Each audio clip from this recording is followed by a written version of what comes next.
Hi hello வணக்கம். இன்னைக்கு நம்ம ஒரு கோர்ட் டிராமாவா வெளியான ஒரு சூப்பரான ஒரு வெப் சீரிஸை பத்தி தான் பார்க்க போறோம். அந்த வெப் சீரிஸ் என்னன்னு பாத்தீங்கன்னா குட் வைஃப். இந்த படத்துல வந்து நடிகர்கள் யாருன்னு பாத்தீங்கன்னா சம்பத், ஆரி, பிரியாமணின்னு சொல்லிட்டு ஏகப்பட்ட பேர் நடிச்சுக்கிறாங்க. இந்த வெப் சீரிஸோட டைரக்டர் யாருன்னு பாத்தீங்கன்னா ரேவதி. இந்த வெப் சீரிஸ் வந்து 6 பாகங்களா வெளியிட்டு இருக்காங்க. இந்த வெப் சீரிஸோட ஒரே மோட்டிவேஷன் என்னன்னு பாத்தீங்கன்னா தன்னோட கணவன், அதாவது வந்து சம்பத் வந்து ஒரு சமுதாயத்துல ஒரு பெரிய மனுஷன். அவரோட மனைவி தான் பிரியமணி. அவங்களுக்கு வந்து ஒரு பையன், ஒரு பொண்ணு, அழகான குடும்பம், ஒரு சூப்பரான ஒரு குடும்பத்தை லீட் பண்ணிட்டு இருப்பாரு. அவருக்கு வந்த பிரச்சனைகள் என்ன அப்படின்னு பாக்குறதுக்கு முன்னாடி நம்ம சேனலை சப்ஸ்கிரைப் பண்ணி வச்சுக்கோங்க. அப்பதான் நான் போடுற வீடியோ உங்களுக்கு வந்து கிடைக்கும். சம்பத் அண்ட் பிரியாமணி அவங்க ஃபேமிலிக்குள்ள ஒரு ப்ராப்ளம் வருது. என்ன பாத்தீங்கன்னா அவங்க ஒரு ஃபங்க்ஷன்ல இருக்கும்போது இப்ப அவருக்கு ஒரு வீடியோ வருது. அது என்ன வீடியோன்னு பாத்தீங்கன்னா, அதாவது அந்த சம்பத்தும் இன்னொரு பொண்ணும் 2 பேரும் ஒரு தவறான புனைக்கப்பட்ட ஒரு வீடியோ வந்து எல்லா செல்லுக்கும் வருது. வந்தோம்னா அந்த வீடியோ வைரல் ஆகுது. இப்போ வந்து போலீஸ் என்ன பண்றாங்கன்னு பாத்தீங்கன்னா சம்பத்தை வந்து அந்த ஃபங்க்ஷன் வீட்லயே கைது பண்ணிட்டு போயிடுவாங்க. போன உடனே மனைவி ஆகிய பிரியாமணி என்ன பண்றாங்கன்னா 2 குழந்தைங்களை வச்சுக்கிட்டு அவங்க வந்து மனம் சோர்ந்து போகாம தன்னோட கணவனுக்கு எப்படியாவது நியாயம் கிடைக்கணும் அப்படின்னு சொல்லிட்டு போராடுறதுக்கு இறங்குறாங்க. இறங்கின இடத்துல சின்ன குழந்தைங்களை வச்சு கருமுட்டையை தயார் பண்ற ஒரு கும்பல் அவங்க கண்ணுல கிடைக்கிறாங்க. அதுக்கு முன்னாடி ஸ்கூல்ல ஒரு கஞ்சா யூஸ் பண்ற ஒரு பையனோட கேஸ் எடுத்து நடத்துறாங்க. அதுல வெற்றிகரமா முடிகிறாங்க.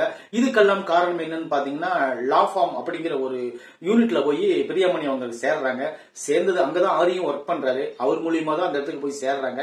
இவங்க லா வந்து ஜூனியரா ஆல்ரெடி இருப்பாங்க. இப்ப வந்து சேர்ந்துட்டு அவங்க என்ன கேஸ் கொடுக்குறாங்களோ அந்த கேஸ் எடுத்து அந்த கேஸ்ல ஸ்பேஸ் பண்ணி அவங்க வந்து அந்த இடத்த ஃபில்அப் பண்ணுவாங்க. அதுதான் அவங்களுடைய வேலை. இப்ப என்ன ஆகுதுன்னு பாத்தீங்கன்னா கணவரோட கேஸ் இவங்களே எடுத்து ஃபாலோ பண்ணுவாங்க. அதுக்கப்புறம் அந்த குழந்தையோட கேஸ் என்னாச்சு, அதுக்கப்புறம் அந்த மாணவனோட கேஸ் என்னாச்சு, அதுக்கப்புறம் கணவனோட கேஸ் என்னாச்சு அப்படிங்கறதா இந்த வெப் சீரிஸினுடைய 6 எபிசோட கதை. இது வந்து ஒன்னும் எனக்கு இப்ப என்ன பொறுத்த அளவுக்கு ஒரு 3 எபிசோட் வந்து இவங்க வேஸ்ட் பண்ணிட்டாங்கன்னு நினைக்கிறேன். ஏன்னு கேட்டீங்கன்னா அந்த கதை ஆரம்பிக்கிற இடத்துல தான் அதே மாதிரி தான் சுத்திட்டு இருக்கு. ஒன்னும் பெருசா ஒன்னும் இம்பாக்ட் ஏற்படுத்தல. அது போல இது வந்து ஒரு சரியான ஒரு கான்செப்ட கையில் எடுத்தாங்க. அடடா அப்படிங்கிற மாதிரி நம்ம யோசிக்க வச்சது. அது குறிப்பா அந்த மாணவனுடைய சீன் நல்லா இருந்துச்சு. அது இன்னும் கொஞ்சம் கிரிப்பா கொடுத்திருந்தாங்கன்னா இந்த வெப் சீரிஸ் இன்னும் 2 எபிசோட் சூப்பரா இருந்திருக்கும். அதை வந்து சின்னதா முடக்கி ஒரு 15 மினிட்ஸ்லயே அந்த சீனை முடிக்கிற மாதிரி பண்ணிட்டாங்க. அது கூட நல்லா இருந்துச்சு. அதுக்கப்புறம் வரக்கூடிய அந்த குழந்தையோட கேஸ், அதாவது கருமுட்டை எடுக்கிற அந்த குழந்தையோட கேஸ், அது கூட நல்லா ப்ராப்பரா பண்ணிருக்கலாம். அதையும் இவங்க என்ன பண்ணாங்கன்னு பாத்தீங்கன்னா அதையும் ஒரு 1/4 மணி நேரம் யூஸ் பண்ணி அதுக்கப்புறம் அதுக்கு என்ன தண்டனை கிடைச்சது, என்ன ஆச்சு, எதுவுமே ஒரு கம்ப்ளீட்டா எதுவுமே கிடையாது. அதுக்கப்புறம் வந்து பாத்தீங்கன்னா அந்த பையன் வந்து அப்பா மேல கோவப்படுறான். அதுக்கு காரணம் என்னன்னா அந்த வீடியோ தான். அந்த வீடியோ வந்து அப்பா மேல கோவப்படுற அளவுக்கு அந்த வீடியோ கண்டிப்பா தப்பான வீடியோ தான். அது வந்து என்ன ஆகுதுன்னு பாத்தீங்கன்னா அது சில விஷயங்கள் அவங்க கன்வெர்ட் பண்ண விதம் வந்து நம்மளுக்கு என்னன்னா ஏற்குமாறா பண்ணி வச்சிருக்காங்க. அவ்வளவுதான், வேற ஒண்ணும் இல்ல.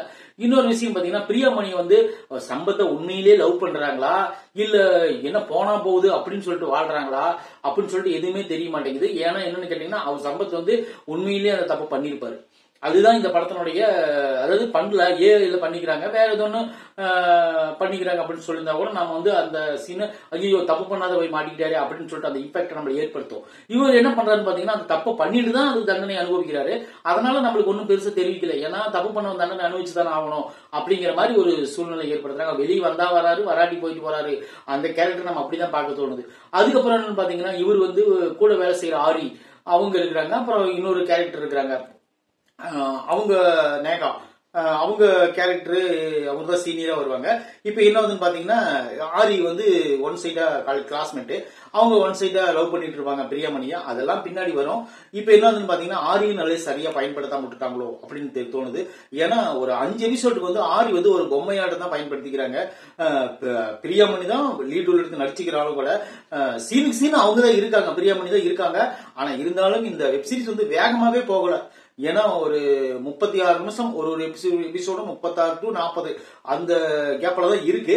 அந்த 6 எபிசோடும் சரி ஓரளவுக்கு தான் இருக்குதே தவிர இன்னும் பெருசா அந்த கதைக்குள்ள நம்ம இம்பாக்ட் பண்ற அளவுக்கு எதுவுமே கிடையாது இந்த வெப் சீரிஸ்ல.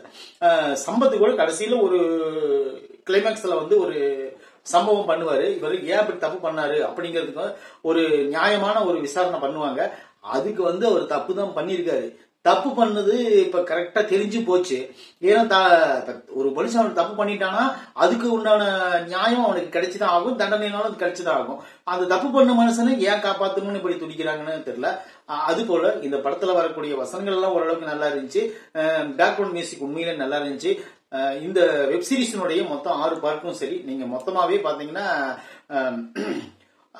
அதாவது ஒரு 3 மணி நேரத்துக்குள்ள நீங்க பார்த்து முடிச்சிடலாம். அவ்வளவுதான், ஒன்றும் பெருசா இல்ல. உங்களுக்கு டைம் கிடைச்சா இந்த வெப்சீரிஸை நீங்க பார்த்து என்ஜாய் பண்ணுங்க. அப்புறம் வேற என்ன சொல்றதுக்கு, மீதி எல்லாமே ஓரளவுக்கு சுமாரா இருக்கு. ஓரளவுக்கு இந்த வெப்சீரிஸ் நீங்க பார்த்து ரசிக்கக்கூடிய எல்லா விஷயங்களும் இந்த படத்துல இருக்கு. பிரியாமணியோட ஆக்டிங் உண்மையிலேயே நல்லா இருந்துச்சு. அந்த குழந்தைகளோட ஆக்டிங், அது குறிப்பா அந்த பாப்பாவோட ஆக்டிங் நல்லா இருந்துச்சு. அது நல்லா ஓரளவுக்கு அப்பா மேல பாசமா இருக்கிற அந்த ஆக்டிங் உண்மையில அந்த சீன்ல எனக்கு ரொம்ப பிடிச்சிருந்துச்சு. குறிப்பா வந்து அந்த சம்பத்தை அவங்க அம்மாவா நடிச்சுக்கிற அந்த கேரக்டர் வந்து ஒரு 2-3 சீன் தான் கொடுத்துருக்காங்க. அவங்களும் நல்லா நடிச்சிருந்தாங்க. இந்த படத்துல இருக்கிற எல்லாருமே சூப்பரா நடிச்சிருந்தா கூட அந்த அரசியல்வாதி யாரு, அதுக்கு பின்னாடி என்ன பேக்ரவுண்ட் இருக்குன்னு சொல்லிட்டு இவங்க லீடு கொடுத்தா முடிச்சுக்கிறாங்க. கிளைமேக்ஸ் வந்து ஃபுல்லா பண்ணவே கிடையாது. இவங்க வந்து லீடு கொடுத்து முடிச்சுக்காங்க. ஆனா செகண்ட் பார்ட் வருமா வராதான்னு தெரியல.